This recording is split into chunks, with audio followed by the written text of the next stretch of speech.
Okay, hey guys, welcome back to my channel. If you're new here, I am consumer debt free, currently working on my school loan, specifically my Heartland loan, and I'm trying to save as much money as I can.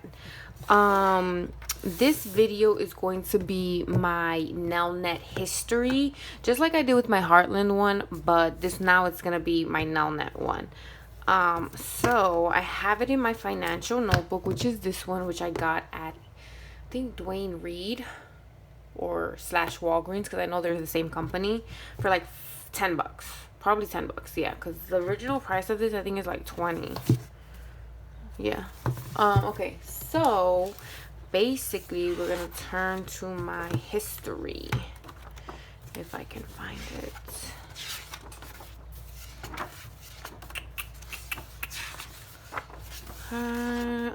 Okay, history. So school loan history. All right, don't mind my titles, guys. I was like experimenting with the Erin Condren stencil, this one, when I first got it, and I was like trying to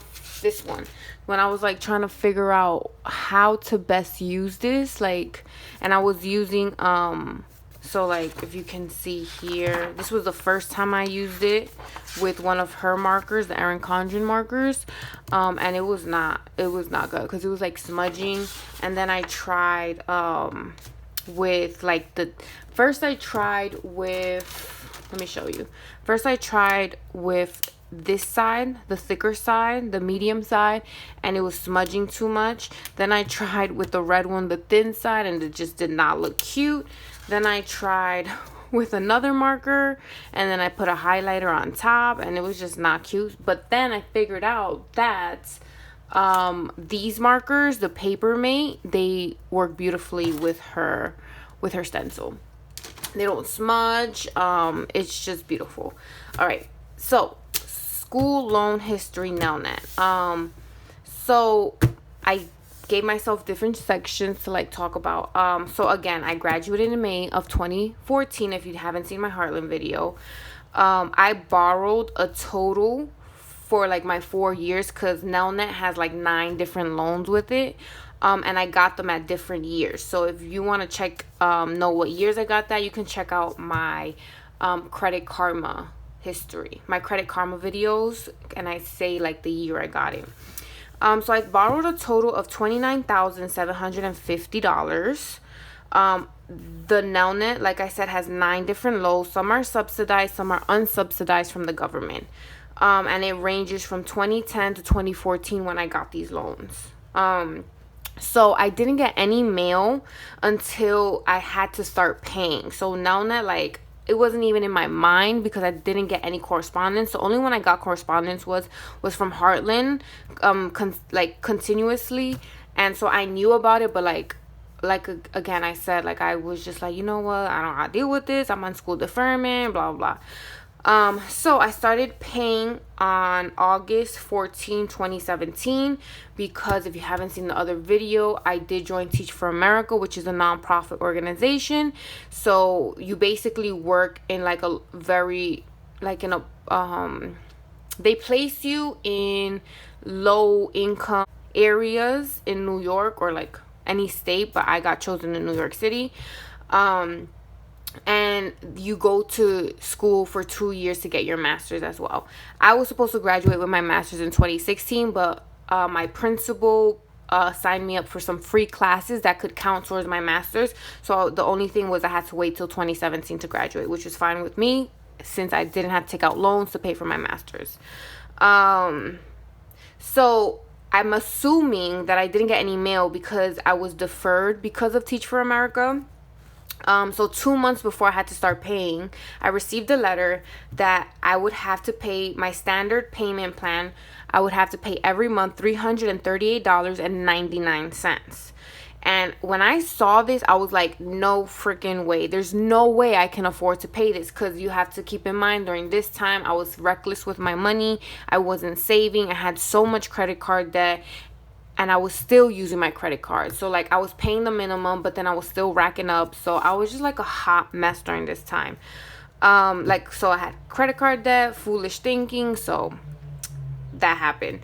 Then I since I saw that payment that I would have to pay every month, I was like, you know what, let me call them and see how I can lower my payment. So I spoke to them saying like I can't afford this right now. So they recommended an extended payment plan, which took my loan from 10 years to 25 years. And in that moment, I was like, you know what, I don't even care. This didn't even faze me, as long as I wasn't paying $338.99 to my school loan. So my monthly payments went down to $186, which I thought was more doable for me.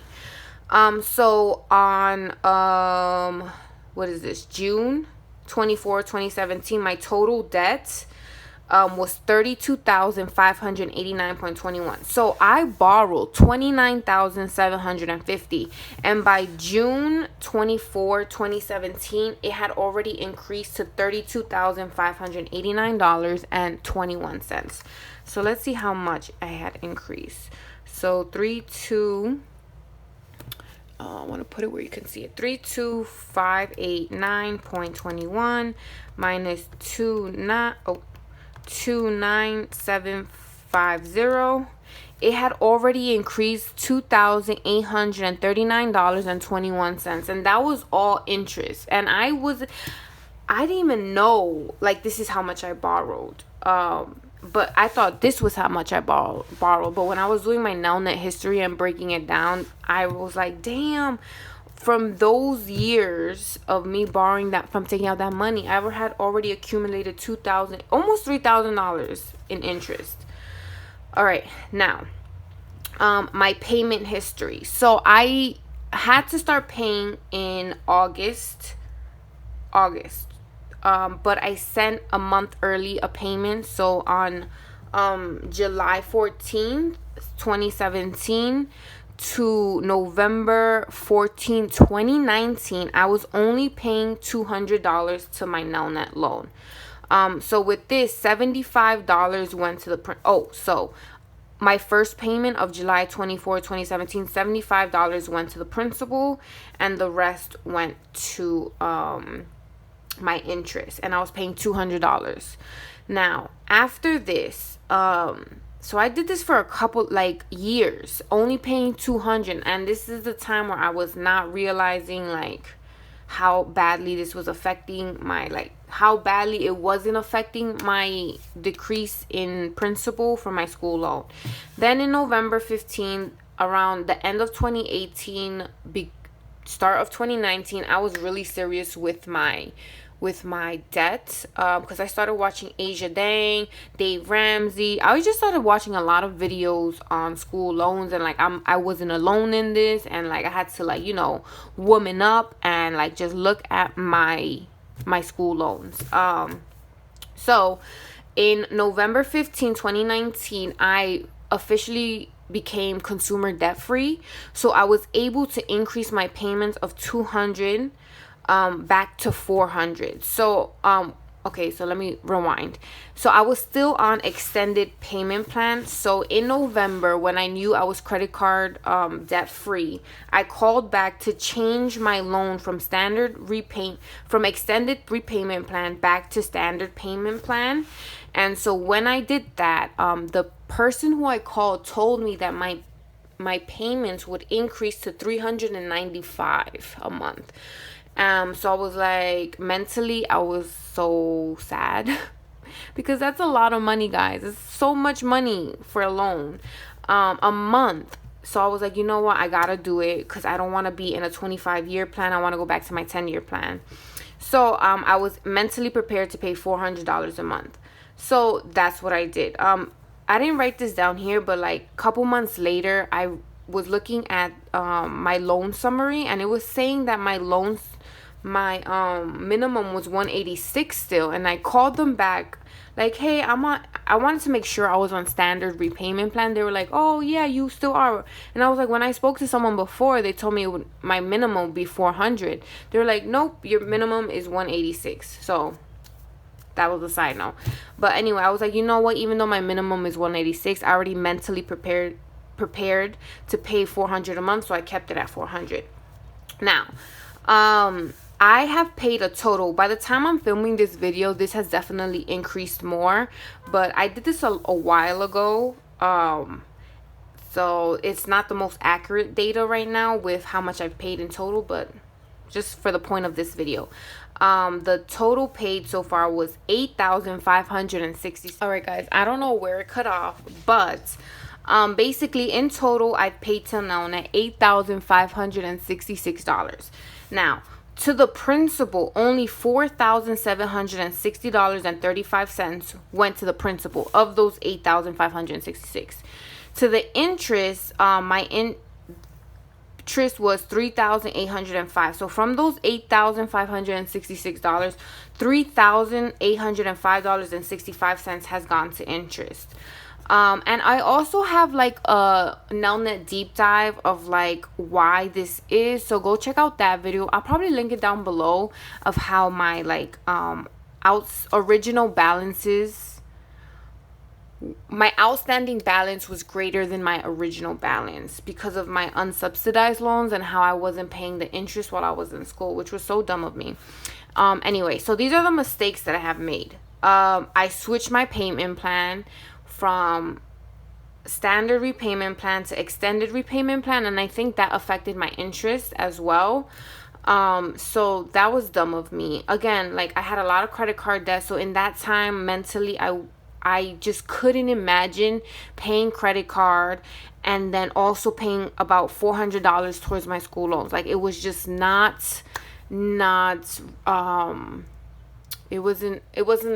it just couldn't happen. It was just like in my mind it couldn't happen. And that time too, my rent was like $1,000 something. So it was just like so much, and I wasn't making like what I'm making now. When I first started working, I think I was like making $1,300. So one full paycheck went to rent, and then the other paycheck was like I had to pay credit cards, I had to pay for food. Like it was just too much. The second mistake I did was I didn't do a deep dive. Like I didn't investigate my loans. I didn't know that my unsubsidized loans, the interest, the balance was greater than the original balance. The outstanding balance was greater than the original balance. So when I was making my minimum payments, I was paying interest on my interest, and that's why my loans, my principal wasn't going down. Like I said here, outstanding balance was greater than the original amount. So that was the second mistake I did. I didn't investigate my loans. Okay, so after that, my third mistake again was I didn't pay interest on unsubsidized loans when I was in college. So I think you have the option of doing this. I know for sure my brother did. I think my mom was paying his interest. I don't know. But I had 2 jobs in college. Like my freshman year, first semester, I didn't work because I didn't know about like jobs in my campus. But my second semester, I got like a food job. I had 2 jobs in my school. I was working in the food department, and after that I moved on to a literacy job in my school.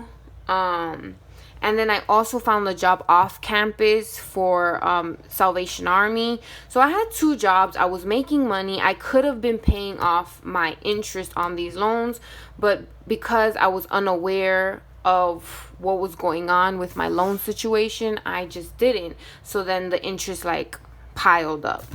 So that was a mistake I did. So these were like the 3 main mistakes. So this is my school loan history. Hopefully, like I said in my Heartland video, like this helps someone. I know this definitely helps me for my future and my future kids. Like I'm definitely gonna let them be more aware when they take out school loans, if they even have to take out school loans. So yeah, guys, again, if there's one thing you take out of this video is investigate your school loans. Like if you're in college, after college, if you're just like putting it to the side because you can't deal with it right now, just take the moment and just investigate so you can see how to start your plan off. So yeah, guys, hopefully you enjoyed this video. Please comment, like, and subscribe, and I will see you in my next video. Bye.